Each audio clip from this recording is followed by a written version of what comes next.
प्यारे विद्यार्थियों, मैं doctor Paramjit Kaur lecturer Guru Nanak college senior secondary school for girls Shri Muktsar Sahib CBSE ਦੀ ਲਾਜ਼ਮੀ ਪੰਜਾਬੀ ਦੀ +1 ਦੀ ਕਲਾਸ ਵਿੱਚ ਤੁਹਾਡਾ ਨਿੱਘਾ ਸਵਾਗਤ ਕਰਦੀ ਹਾਂ।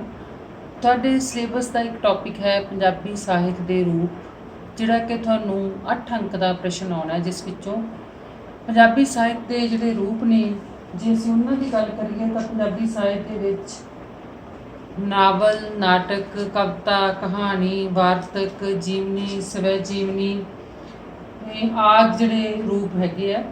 ਪਰ ਤੁਹਾਡੇ ਸਿਲੇਬਸ ਵਿੱਚ ਸਿਰਫ ਕਵਿਤਾ ਅਤੇ ਨਾਟਕ ਹੈਗੇ ਆ ਜਿਨ੍ਹਾਂ ਦਾ ਤੁਸੀਂ ਨਿਕਾਸ ਅਤੇ ਵਿਕਾਸ ਬਾਰੇ ਪੜ੍ਹਨਾ ਹੈਗਾ, ਤਾਂ ਆਪਾਂ ਸਿਰਫ ਇਹਨਾਂ ਬਾਰੇ ਹੀ ਡਿਸਕਸ ਕਰਾਂਗੇ। ਕਵਿਤਾ ਦਾ ਨਿਕਾਸ ਕਦੋਂ ਹੋਇਆ ਅਤੇ ਵਿਕਾਸ ਕਿਵੇਂ ਹੋਇਆ, ਨਾਟਕ ਦਾ ਨਿਕਾਸ ਕਦੋਂ ਹੋਇਆ ਅਤੇ ਵਿਕਾਸ ਕਦੋਂ ਹੋਇਆ। ਸਾਹਿਤ ਜਿਹੜਾ ਪੰਜਾਬੀ ਦੇ ਵਿੱਚ ਲਿਖਿਆ ਗਿਆ ਹੈ, ਉਸ ਦੇ ਰੂਪ ਨੇ ਇਹ। ਸਾਹਿਤ ਤੋਂ ਭਾਵ ਹੁੰਦਾ ਹੈ ਸਾਰਿਆਂ ਦੇ ਹਿੱਤ ਦੀ ਗੱਲ ਕਰਨ ਵਾਲਾ। ਸਾ ਪਲੱਸ ਹਿੱਤ ਤੋਂ ਮਿਲ ਕੇ ਬਣਿਆ ਹੋਇਆ ਇਹ ਸ਼ਬਦ ਹੈ, ਜਿਹੜਾ ਕਿ ਸਤਿਅਮ, ਸ਼ਿਵਮ ਅਤੇ ਸੁੰਦਰਮ ਦੀ ਗੱਲ ਕਰਦਾ ਹੈ। ਇਸ ਦੇ 3 ਇਹ ਪ੍ਰਮੁੱਖ ਲੱਛਣ ਨੇ ਕਿ ਹਮੇਸ਼ਾ ਇਸ ਵਿੱਚ ਸੱਚ, ਸੁੰਦਰਤਾ ਅਤੇ ਕਲਿਆਣਕਾਰੀ ਗੱਲ ਹੁੰਦੀ ਹੈ, ਜਿਹੜੀ ਕਿ ਸਮਾਜ ਦੇ ਭਲੇ ਦੀ ਗੱਲ ਹੁੰਦੀ ਹੈ। ਵੱਖ-ਵੱਖ ਵਿਦਵਾਨ ਇਸ ਬਾਰੇ ਆਪਣੇ ਆਪਣੇ ਵਿਚਾਰ ਦਿੰਦੇ ਨੇ ਕਿ ਇਸ ਸਾਰਿਆਂ ਨੂੰ ਪਿਆਰ ਕਰਨ ਵਾਲਾ ਹੁੰਦਾ ਹੈ। ਮੈਥਿਊ ਅਰਨਾਲਡ ਜਿਹੜੇ ਹੈਗੇ ਉਹ ਕਹਿੰਦੇ ਆ ਸੰਸਾਰ ਸਾਹਿਤ ਦੇ ਗਿਆਨ ਅਤੇ ਵਿਚਾਰਾਂ ਦਾ ਉੱਤਮ ਸਰੂਪ ਹੈ। ਇਸੇ ਤਰ੍ਹਾਂ ਅਰਨੋਲਡ ਬੈਨਟ ਨੇ ਜਿਹੜੇ ਉਹ ਕਹਿੰਦੇ ਆ ਸਾਹਿਤ ਸੱਚੇ ਵਿਚਾਰਾਂ ਅਤੇ ਉੱਚੇ ਭਾਵਾਂ ਦਾ ਵਿਸ਼ਾਲ ਸਰੋਵਰ ਹੈ। ਗੋਰਕੀ ਕਹਿੰਦੇ ਆ ਸਾਹਿਤ ਸੰਸਾਰ ਦਾ ਦਿਲ ਹੈ। ਤਾਂ ਕੁੱਲ ਮਿਲਾ ਕੇ ਅਸੀਂ ਇਹ ਸਮਝ ਸਕਦੇ ਹਾਂ ਕਿ ਸਾਰਿਆਂ ਦੇ ਹਿੱਤ ਦੀ ਗੱਲ ਕਰਨ ਵਾਲਾ ਸਾਹਿਤ ਹੈ, ਅਤੇ ਸਾਹਿਤ ਦੇ ਜਿਹੜੇ ਵੱਖ-ਵੱਖ ਰੂਪ ਨੇ ਉਹਨਾਂ ਰਾਹੀਂ ਸਮਾਜ ਦੇ ਕਲਿਆਣ ਦੀ ਗੱਲ ਕੀਤੀ ਜਾਂਦੀ ਹੈ। ਕਵਿਤਾ ਦੀ ਗੱਲ ਕਰੀਏ ਤਾਂ ਕਵਿਤਾ ਦਾ ਨਿਕਾਸ ਅਤੇ ਵਿਕਾਸ ਦਾ ਕੁਐਸਚਨ ਤੁਹਾਡੇ ਸਿਲੇਬਸ ਵਿੱਚ ਹੈ, ਪਰ ਅਸੀਂ ਨਿਕਾਸ ਦੀ ਗੱਲ ਕਰਨ ਤੋਂ ਪਹਿਲਾਂ ਅਸੀਂ ਇਹ ਸਮਝਾਂਗੇ ਕਵਿਤਾ ਹੁੰਦੀ ਕੀ ਹੈ। ਸਾਡੇ ਮਨ ਦੇ ਵਿੱਚ ਇੱਕ ਪ੍ਰਸ਼ਨ ਉੱਠਦਾ ਹੈ ਕਿ ਕਵਿਤਾ ਕੀ ਹੈ। ਤਾਂ ਫਿਰ ਅਸੀਂ ਜਦੋਂ ਕਵਿਤਾ ਦੀ ਸਾਡੇ ਮਨ ਵਿੱਚ ਇਹ ਪ੍ਰਸ਼ਨ ਆਏਗਾ ਕਿ ਕਵਿਤਾ ਕੀ ਹੈ, ਤਾਂ ਅਸੀਂ ਪਹਿਲਾਂ ਕਵਿਤਾ ਦੀ ਗੱਲ ਕਰਾਂਗੇ ਕਿ ਕਵਿਤਾ ਇੱਕ ਕਲਾ ਹੈ, ਜਿਹੜੀ ਕਿ ਸਾਹਿਤ ਦੇ ਸਾਰੇ ਰੂਪਾਂ ਤੋਂ ਪੁਰਾਤਨ ਰੂਪ ਹੈ। ਇਹ ਸਭ ਤੋਂ ਪਹਿਲਾਂ ਕਵਿਤਾ ਜਿਹੜੀ ਰਚੀ ਗਈ ਹੈ, ਮਨੁੱਖ ਨੇ ਜਦੋਂ ਆਪਦੇ ਜਿਹੜੇ ਭਾਵ ਨੇ ਵਿਅਕਤ ਕਰਨੇ ਸ਼ੁਰੂ ਕੀਤੇ ਤਾਂ ਉਹ ਕਵਿਤਾ ਦੇ ਰੂਪ ਵਿੱਚ ਕੀਤੇ। ਕੁਛ ਵੀ ਉਹ ਜਦੋਂ ਸਾਹਿਤ ਦੀ ਗੱਲ ਕਰਦਾ ਸੀ, ਲਿਖਦਾ ਸੀ, ਬੋਲਦਾ ਸੀ, ਗੱਲ ਕਰਦਾ ਸੀ, ਤਾਂ ਉਹ ਕਵਿਤਾ ਬਣਦੀ ਗਈ। ਕਵਿਤਾ ਦੀ ਜਿਹੜੀ ਬੇਸਿਕ ਗੱਲ ਹੈਗੀ ਹੈ ਕਿ ਉਸ ਵਿੱਚ ਖਿਆਲ ਹੁੰਦਾ ਹੈ, ਜਜ਼ਬਾ ਹੁੰਦਾ ਹੈ, ਉਸ ਵਿੱਚ ਕਲਪਨਾ ਹੁੰਦੀ ਹੈ, ਉਸ ਵਿੱਚ ਤਾਲ ਹੁੰਦੀ ਹੈ, ਉਸ ਵਿੱਚ ਵਜਨ ਤੋਲ ਹੁੰਦਾ ਹੈ। ਇਹ ਸਾਰੀਆਂ ਚੀਜ਼ਾਂ ਮਿਲ ਕੇ ਜਿਹੜਾ ਇਹ ਰੂਪ ਜਿਹੜਾ ਬਣਦਾ ਹੈਗਾ। ਪ੍ਰੋਫੈਸਰ ਪੂਰਨ ਸਿੰਘ ਪੰਜਾਬੀ ਦੇ ਬੜੇ ਮਹਾਨ ਕਵੀ ਹੋਏ ਨੇ, ਜਿਨ੍ਹਾਂ ਨੇ ਕਿਹਾ ਕਵਿਤਾ ਬਾਰੇ ਗੱਲ ਕੀਤੀ ਹੈ ਕਿ ਕਵਿਤਾ ਰੂਹਾਂ ਦੀ ਬੋਲੀ ਹੈ, ਮਨੁੱਖ ਦੀ ਰੂਹ ਦੀ ਗੱਲ ਕਰਦੀ ਹੈ, ਮਨੁੱਖ ਦੇ ਰੂਹ ਦੇ ਅੰਦਰੋਂ ਨਿਕਲਦੀ ਹੈ ਅਤੇ ਸਾਰੇ ਮਨੁੱਖ ਦੀਆਂ ਰੂਹਾਂ ਦੀ ਗੱਲ ਕਰਦੀ ਹੈ। ਸਾਨੂੰ ਉਹ ਕਵਿਤਾ ਜਿਹੜੀ ਸੰਪੂਰਨ ਕਵਿਤਾ ਜਿਹੜੀ ਹਰ ਮਨੁੱਖ ਨੂੰ ਲੱਗੇ ਕਿ ਮੇਰੀ ਗੱਲ ਕਰਦੀ ਹੈ।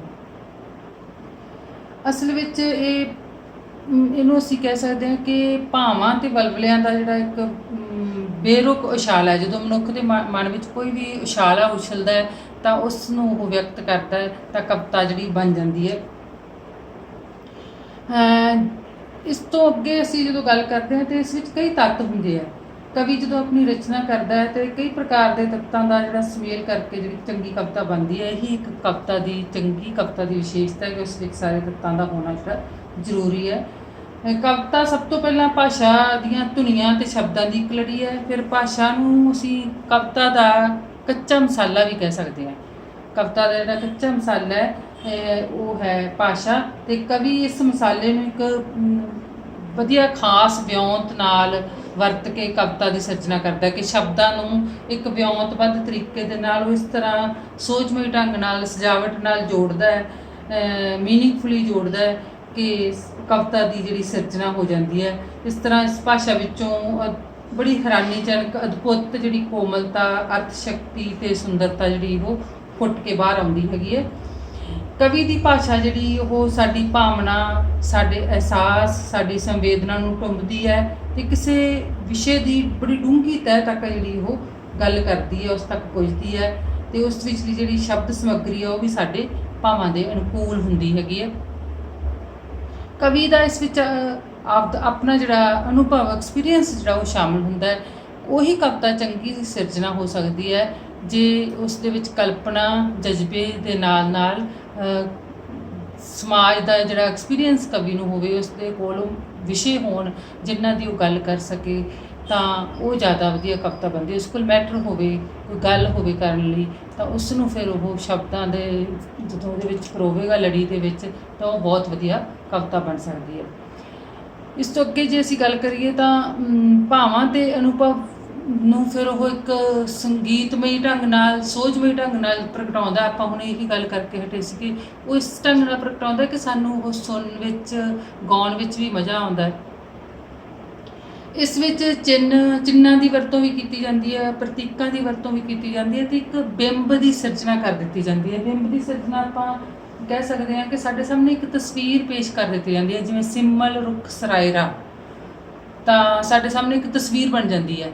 ਤਾਂ ਇਹ ਜਿਹੜੀ ਇੱਕ ਕਵਿਤਾ ਦਾ ਇੱਕ ਖਾਸ ਵਿਸ਼ੇਸ਼ਤਾ ਹੈਗੀ ਹੈ। ਅਤੇ ਜਦੋਂ ਅਸੀਂ ਗੱਲ ਕਰਦੇ ਹਾਂ ਕਵਿਤਾ ਦੀ ਛੰਦਬੱਧ ਹੋਣ ਦੀ, ਕਵਿਤਾ ਜਿਹੜੀ ਛੰਦਬੱਧ ਹੁੰਦੀ ਹੈ, ਤਾਂ ਛੰਦਬੱਧ ਹੋਣਾ ਇਸ ਦੀ ਸੁੰਦਰਤਾ ਨੂੰ ਵੀ ਵਧਾਉਂਦਾ ਹੈ, ਅਤੇ ਇਸ ਦੇ ਵਿੱਚ ਜਿਹੜਾ ਆਪਾਂ ਕਹਿ ਲਓ ਗਿਣਤੀ ਮਿਣਤੀ ਮਾਤਰਾਵਾਂ ਦੀ ਜਿਹੜੀ ਉਹ ਵੀ ਹੁੰਦੀ ਹੈ। ਜਦੋਂ ਉਹਨੂੰ ਇੱਕ ਮਾਤਰਾਵਾਂ ਦੀ ਗਿਣਤੀ ਮਿਣਤੀ ਦੇ ਵਿੱਚ ਬੱਝ ਕੇ ਅਤੇ ਫਿਰ ਉਸ ਨੂੰ ਇੱਕ ਇਸ ਤਰ੍ਹਾਂ ਦਾ ਰੂਪ ਦਿੱਤਾ ਜਾਂਦਾ ਹੈ ਕਿ ਉਹ ਸੋਹਣੀ ਵੀ ਲੱਗੇ, ਉਸ ਦੇ ਵਿੱਚ ਤੁਕਾਂਤ ਮੇਲ ਵੀ ਹੋਵੇ, ਅਤੇ ਉਸ ਦੇ ਵਿੱਚ ਸੁਰਤਾਲ ਵੀ ਹੋਵੇ, ਤਾਂ ਫਿਰ ਉਦੋਂ ਉਹ ਕਵਿਤਾ ਜਿਹੜੀ ਬਹੁਤ ਵਧੀਆ ਕਵਿਤਾ ਬਣ ਜਾਂਦੀ ਹੈ। ਜਿਹੜੀ ਪੁਰਾਤਨ ਕਵਿਤਾ ਅਤੇ ਮੱਧਕਾਲੀ ਕਵਿਤਾ ਹੈ, ਇਹ ਵਧੇਰੇ ਕਰਕੇ ਕੀ ਇਹ ਛੰਦਬੱਧ ਕਵਿਤਾ ਹੀ ਹੈ। ਅਤੇ ਜਿਹੜੀ ਆਧੁਨਿਕ ਕਵਿਤਾ, ਇਸ ਵਿੱਚ ਥੋੜ੍ਹੀ ਖੁੱਲ੍ਹ ਲੈਣੀ ਸ਼ੁਰੂ ਕਰ ਦਿੱਤੀ ਸੀ ਕਵੀਆਂ ਨੇ ਕਿ ਛੰਦਬੱਧ ਨਹੀਂ ਸੀਗੀ। ਜਿਵੇਂ ਪ੍ਰੋਫੈਸਰ ਪੂਰਨ ਸਿੰਘ ਤੋਂ ਆਪਾਂ ਅਸੀਂ ਗੱਲ ਕਰਦੇ ਹਾਂ, ਤਾਂ ਉਹਨਾਂ ਨੇ ਆਧੁਨਿਕ ਕਵਿਤਾ ਵਿੱਚ ਜਿਹੜੀ ਕਵਿਤਾ ਰਚੀ ਹੈ, ਫਿਰ ਉਹਦੇ ਵਿੱਚ ਉਹਨਾਂ ਨੇ ਛੰਦ ਦਾ ਤਿਆਗ ਕੀਤਾ ਅਤੇ ਖੁੱਲ੍ਹੀ ਕਵਿਤਾ ਜਿਹਨੂੰ ਅਸੀਂ ਕਹਿੰਦੇ ਹਾਂ, ਉਹਨਾਂ ਨੇ ਖੁੱਲ੍ਹੀ ਕਵਿਤਾ ਦੀ ਰਚਨਾ ਕੀਤੀ ਹੈ। ਇਸ ਤੋਂ ਜਿਹੜਾ ਅਗਲਾ ਗੁਣ ਹੈਗਾ ਕਵਿਤਾ ਦਾ ਜਾਂ ਲੱਛਣ ਹੈਗਾ, ਉਹ ਹੈ ਕਿ ਕਵਿਤਾ ਜਿਹੜੀ ਹੈਗੀ ਆ ਉਹ ਉਸ ਵਿੱਚ ਅਲੰਕਾਰਾਂ ਦਾ ਹੋਣਾ ਜ਼ਰੂਰੀ ਹੈ। ਅਲੰਕਾਰ ਕੀ ਹੈ ਕਿ ਕਿਸੇ ਵੀ, ਜਿਵੇਂ ਆਪਾਂ ਕਹਿੰਦੇ ਅਲੰਕਾਰ ਨੂੰ ਅਸੀਂ ਗਹਿਣਾ ਕਹਿ ਸਕਦੇ ਹਾਂ। ਜਿਵੇਂ ਇੱਕ ਔਰਤ ਨੂੰ ਜਾਂ ਕਿਸੇ ਨੂੰ ਆਪਣੇ ਸਜਣ ਲਈ ਗਹਿਣਾ ਪਾਉਂਦੀ ਹੈ ਔਰਤ, ਉਸ ਤਰ੍ਹਾਂ ਜਿਹੜੀ ਕਵਿਤਾ ਉਸ ਨੂੰ ਸਜਾਉਣ ਵਾਸਤੇ ਅਲੰਕਾਰਾਂ ਦੀ ਵਰਤੋਂ ਕੀਤੀ ਜਾਂਦੀ ਹੈ। ਸਜਾਵਟੀ ਜੁਗਤਾਂ ਨਾਲ ਅਲੰਕਾਰਾਂ ਨੂੰ ਵਰਤਿਆ ਜਾਂਦਾ ਹੈ। ਅਲੰਕਾਰ ਜਿਹੜਾ ਉਹ ਅਰਥ ਦੀ ਤਹਿ ਤੱਕ ਪਹੁੰਚਣ ਵਾਸਤੇ ਮਨੁੱਖ ਨੂੰ ਸਹਾਇਕ ਸਿੱਧ ਹੁੰਦੇ ਆ। ਅਤੇ ਜਿਹੜੇ ਅਲੰਕਾਰ ਨੇ ਇਹ 3 ਤਰ੍ਹਾਂ ਦੇ ਹੁੰਦੇ ਨੇ, ਇੱਕ ਸ਼ਬਦ ਅਲੰਕਾਰ, ਇੱਕ ਅਰਥ ਅਲੰਕਾਰ ਅਤੇ ਇੱਕ ਸ਼ਬਦ ਅਰਥ ਅਲੰਕਾਰ। ਇਹ ਤੁਹਾਡੇ ਸਿਲੇਬਸ ਵਿੱਚ ਨੇ। ਇਹਨਾਂ ਬਾਰੇ ਆਪਾਂ ਡਿਟੇਲ ਵਿੱਚ ਬਾਅਦ ਵਿੱਚ ਗੱਲ ਕਰਾਂਗੇ ਕਿ ਅਲੰਕਾਰ, ਕਿਹੜੇ ਅਲੰਕਾਰ ਕਿਵੇਂ ਹੁੰਦੇ ਆ ਅਤੇ ਕਿਵੇਂ ਵਰਤੇ ਜਾਂਦੇ ਹੈਗੇ ਆ। ਤਾਂ ਇਹ ਵੀ ਇੱਕ ਬਹੁਤ ਸੁੰਦਰ ਬਣਾਉਣ ਵਿੱਚ ਕਵਿਤਾ ਨੂੰ ਬਹੁਤ ਜ਼ਿਆਦਾ ਸਹਾਈ ਹੁੰਦੇ ਹੈਗੇ ਆ। ਜਿਵੇਂ ਕਾਲੀ ਕੋਇਲ ਕਿਤ ਗੁਣ ਕਾਲੀ, ਆਪਣੇ ਪ੍ਰੀਤਮ ਕੇ ਹੋ ਬਿਰਹੋ ਜਾਲੀ, ਤਾਂ ਇਸ ਵਿੱਚ ਇਹ ਅਲੰਕਾਰ ਦੀ ਵਰਤੋਂ ਕੀਤੀ ਗਈ ਹੈ।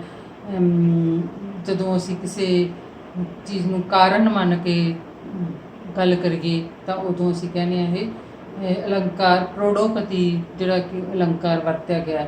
ਅਤੇ ਇਸ ਤਰ੍ਹਾਂ ਹੋਰ ਬਹੁਤ ਸਾਰੇ ਅਲੰਕਾਰ ਨੇ ਜਿਹੜੇ ਕਿ ਮੈਂ ਤੁਹਾਨੂੰ ਦੱਸਾਂਗੀ ਬਾਅਦ ਵਿੱਚ, ਆਪਾਂ ਡਿਟੇਲ ਵਿੱਚ ਜਦੋਂ ਗੱਲ ਕਰਾਂਗੇ।